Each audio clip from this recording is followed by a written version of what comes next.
بره ناسته ده بره هغه بیبي ده د حضور علیه الصلاة والسلام د تر لور ده مدینې طیبې ته راغلې ده یوه جرګه راله برې سره نکاح کول غواړم بله جرګه راله د برې سره نکاح کول غواړم بله جرګه راله حضور علیه الصلاة والسلام مبارک میں صحابو ته کېناستلو مشوره وکړه ای صحابو د برې دپاره پلانکې کس راغلی عبدالرحمن بن عوف رضی الله تعالی عنه هغوی یو ډېر بهترین شخصیت چې هغه وخت کې د قرآن کریم د کاتبانو د نبی علیه الصلاة والسلام د زمانې کاتب وحی به یې لیکله عبدالرحمن بن عوف ته لاړو ورته ویل چې ای عبدالرحمن بن عوف د نبی علیه السلام د تلور باندې ما ته جرګه وکړه عبدالرحمن بن عوف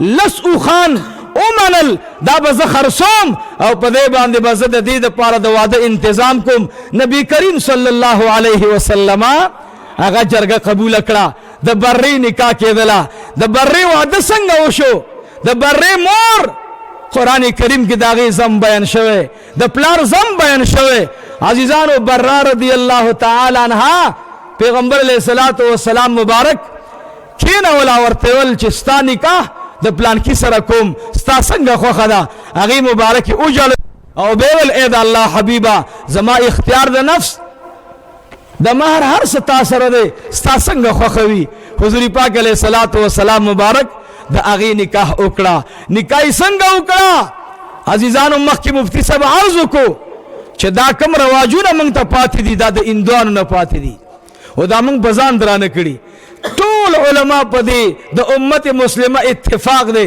چې نکاح سنت ته سنت عبادت وي که عبادت نه وي جواب راکوي ټول جواب راکوي عبادت وي که نه نو سنت چې شو خو عبادت شو زمونږ د خو خلقو نکاحونه په هوټلو کې تړلی کېږي علما کرام ناست دي د هوټلو نکاح د خو خلقو یعنی کوم چې د زمانې شریف خلق دي اشراف د هغوی ښځه هلک دواړه ناست دي موږ ورځو څه حالات وي په ایمان یې ووایي د پیغمبر د لور د واده نقشه چا ملا صاحب ته ووایي چې مولانا صاحب تا ته ویم نو موږ هم تیار نه ورته د ملا صاحب کور هم تیار نه دی د ملا صاحب ښځه هم تیاره نه ده د امیر صاحب ښځه هم تیاره نه ده امیر صاحب هم تیار نه دی حاجي صاحب هم تیار نه دی د حاجي صاحب ښځه هم تیاره نه ده ځکه چې زما لور زه یو چا نکاح تړله نو خلق بعضې خبرې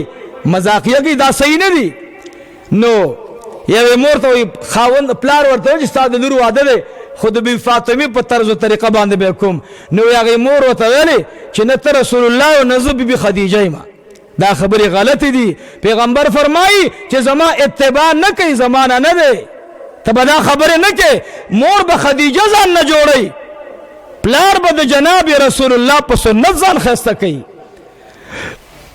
هغه زمونږ یو عالم خوب یو کس ته راغی ویل یاره جي پیغمبر علیه الصلاة والسلام زمانه کې کش کې وی چې د ابوجهل خبره کړې ما په دې خوله پې سوک تېروالی وی هغه مولانا صاحب ورته ویل داسې چل دی دا خبرې پرېږده هماغه وخت جوړ خلقو چې الله د نبي علیه السلام د زمانې سره پیدا کړو مونږ ویل ده ویل چې نه یاره که داسې وخت خو راغی که نه کاش چې داسې زمانه وی چې ابولهب مې 2 څپېړې والی وی او پلانکې مې داسې والی وی دا مې کړی وی دا مې کړی وی د شپې مولانا صاحب وی لاړو وی سهار وختي راغی ویل داسې رپېدلی مال چې وایه خیر خو دی ویل چې بېګا مې خوب ولیدلو ویل چې څه خوب دې ولیدو وایي خوب مې دا ولیدو چې د نبی علیه الصلاة والسلام یوه سورلي وه ګاډی په غره باندې ختلو جیپو دې دوران کې د نبی علیه السلام ګاډی ودرېدو د غره د سر نه واپس په شا راتللو نبی علیه السلام مخ راواړو ای صحابو ای ملګرو زما دې ګاډي ټیرونو ته کاڼي واچوئ وایي ما منډه کړه وایي کاڼی مې راغستلو وایي چې رالم د امام الانبیا د هر یو ټیر لاندې لس صحابو خپل سرونه یې ښودلي وو ما کاڼي لټول د اوس زمانې خدا عاشقان دي ملا صاحب لور وادی خلاف سنت د امیر صاحب د لور وادی خلاف سنت دا حاجی صاحب د لور واده خلاف سنت. عزیزانو واده سنت ته، په سنت کې بدعت، دمه ګډول بدعت، نکریزی لګول بدعت، ناوی داسې کېنول بدعت. دا یاد ساتئ، دا بدعت دل زه اوس خیم، دا مولیان نه دي خبر د بدعاتونه. دوی خیرات د درېمې بدعت دی. دا مولیان وایي د درېمې ورځ خیرات بدعت دی. زه هم د هرې ورځې خیرات پکار دی چې وشي. دې کدوسري پسې په خدای قسم دی درې ورځې بعد دا زوی والله کې لاس پورته کړي. همدې وخت کې ګرمو کې دغه سو کې همدغه وخت دی. دې نه بعد بیا دی خیرات کوي. دا خو بیا د پلار په مال باندې کرکټ کوي. بیا زه تاسو ته وایم چې پلار مور مړه کېدله اولې ورځ باندې شل دېګه پخوي. وس ستا پلار روان دی امتحان سره، هم بانه جوړو امین کې نه به وي دا مولیان وجه درېمې ورځې خیرات نشته. ته راوړه ما ته مدرسې له یو لس ټرکه خښته ما ته واچوه، زه ستا د خیرات مخالفت وکړم. دې جومات کې اوس د برنډې ضرورت دی، ولګوه مزېدار ښکلې برنډه برابره کړه. مونږ د خیرات دې مرګورو ته وایو چې خلقو ته نیکې لارې مه بندوئ چې دا بدعت دی. زه ته بدعت اوس خیم راځئ. مولیانو به هم درته ښودلي، زه ته اوس صریح وایم. یاد ساتئ په واده کې ډول سرنا بدعت، په واده کې نکریزي لګول بدعت، په واده کې هغه جوړې چې دا زنانه استعمالوي چې د خلقو زړونه ځان ته مایله کوي دا بدعت. جنج باندې د ښځو تلل په ګاډو کې بدعت. اوس به دومره بدعت د تر وباسم خدای کې د دې پنځ پیرن په کتابونو کې موجود کړي. هغه دا خو درې خبرې یادې کړي بس. خو که چا درود شریف ویلې بدعتي شوي، او که چا دعا وکړه بدعتي شوي، او که چا جنازې پسې لاس پورته کړو بدعتي شو، او که چا خیرات نه نه نه رونو هغوی خطا شوي دي. راشه بدعت ته مونږ ښیو، خو ستا دې د خدای په ذات قسم وي او دا ښځه دې په تا په درې کاڼي طلاقوي. سم به راسره واده کې لور دې پیغله شوه، د پیغمبر په سنت باندې به واده. مونږ باندې مالدار سړی جرګی د غریب می قسم په خدای کې غریب ته ورکو. پیغمبر علیه السلام لور پیغله شوه، چاته ورکړه؟ عثمان ذی النورین ته وی یا عثمان کمنن درېمه لور وې هم تعالی ما په نکاح درکړی. جنید بغدادي دا د اولیاء او سردار دی. د هغې لور نامه ده ایمن. دا ډېره لویه د قرآن بهترینه حافظه وه او د دریو زامنو مور خدای ګرځولې وه. درې واړه زامن د بغداد لوی لوی خطیبان الله د زمانې او لوی لوی شارحین د احادیثو وګرځول. دا پیغله شوه، پلار یې د شپې تهجد کول. لور ورته راغله وایي پلاره وایي او په ما باندې د الله رب العالمین ذموارۍ سوا شوې. جنید بغدادي خو صاحب کشف و، وی ډېره ښه ده لوري، ډېره ښه ده. جنید بغدادي جومات ته سار لاړو، مؤذن اذان کولو. اذان یې چې وکړو د لاسه ونیولو، بچیا نکاح دې کړی؟ وایي نه. وی راځه. مؤذن ورته وایي چې نکاح د پاره څه شرطونه دي؟ نو ما سره هغه هېڅ نشته دی. ورته وایي ته سیدې د جناب رسول الله صلی الله علیه وسلم په اولاد کې نسب کې زه لور در کوم تا ته، خو لږ انتظار وکړه. شرعي یو مسله ده، لاړه لور نه تپوس کوي ایمن بچی قربان پلاره وایا. ورته وایي جومات کې چې چا اذان کړی دی دا د جناب محمد رسول الله اولاد کې دی. ایمن پجا شولا وی بابا جانا ستا هر فیصلی تا تیاری ما بیلورم داسی گرزی. ورطا وی اے بچی جانی نئی کورشتا نور سرا ایزا پا جوڑا جامشتا نمکانشتا. پلاری او جہاد کی شہید شوئے دے دا پلار نم پاتی دے ایس نشتا ور سرا. اے منور توی اے گران پلاران کد نکاح د پارا لوی مکان شرط وی نو بیا ورته شرطونه کېده، او کد نکاح د پارا دا شرط وی چې زه هغه په یو وجه باندې ځان د پاره انتخاب کوم چې هغه د نبی علیه الصلاۃ والسلام سره زما نسبت قایم شي. زه د نسبت دپاره کوم.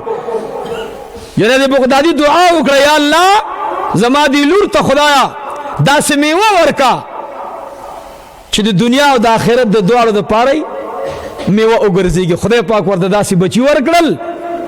مین وجه دا وه باچا یې وخت ګرځېدو چې ماله داسې حافظ په کار د امامت دپاره چې هغې نه تهجد نه قضا شوي. د یمن خاوند دا هغه حافظ قرآنو چې دنه د بلوغ نه بعد تهجد نه قضا شوي، نو هغه باچا د ځان دپاره امام منتخب کړلو. ګورې د الله ورکړې ته چې د باچا امام شبه دي کوي مزې. دلته د سوچو په تاڼه کې چې سړی امامي بار چې راوځي برېتو باندې داسې ګوتې وایي یاره جي سوچو صاحب راغلی و بېګا 1 بجه وګه شو، دومره خوشحالی هغه سخالوګان ورباندې خوري غریب باندې وښکې پې لګېدلي، خو خوشحالی ورته. بیا چې د گورنر امام وي، بیا د وزیر اعظم صاحب وي، دا خو لویه معامله ده. الله رب العالمین ولې هغه مقام ورکو؟ دا د هغې بیبي برکتو چې هغې د خپل خاوند د پاره انتخاب مال نه وګرځولې بلکې نسب یې وګرځولو. نو کله چې زمونږ د علماو زمونږ د دې چې دا پاکان خلق ځان ته وایي د دې خلقو زه دا خبره بار بار کوم چې د نکاح د پاره په خلقو باندې شرطونه لګول دا په معاشره کې یو بل قسم بدعت دی. مهر به څومره مقرره علما ناست دي، مهر به دا نه مقرره چې 20 تولې کالی وکړه 10 تولې کالی وکړه، دا بدعت دی. ٹھیک ده چې علماء د زید خو حد نه دی معلوم، اوس چې خطه وي حد نه دی معلوم، نو مولانا صاحب زه هم 20 تولې کالی وکړه، هغه به نشي کولی، نو هغه به څه کوي 2 کاله به کوي، یا به خو عمر ورباندې تېرېږي او یا به چې کوم د اغلاګانو ته لاس اچوي. نو عزیزانو بدعات په نکاح کې ډېر زیات دي، دینا اجتناب پکار دی. نکاحونو کې زه هغې ورونو ته وایم چې یرونو د امت اصلاح پکار ده. نن زمونږ په سنت کې لکه په پیو کې چې سړی د ویاڼۍ خټې ور واچوي او دا پی درته سوګ راوړي چې وره شیخ صاحب دا پی وسکه، یو چاټۍ پی دي موږ به وسکو، هغه یو چاټۍ پی د دې ویاڼۍ په یو لپه خټو باندې موږ ردي کو. نو دا بهترین سنت چې نکاح ده دا موږ په بدعاتو باندې سخا کړه خراب مکو، نو بیا انجام داره اوزي چې بیا د ښځې او د خاوند په منځ کې همیش دغه ژوند وي، د یو بل په دشمنۍ باندې، د یو بل سره په ضد بازۍ باندې.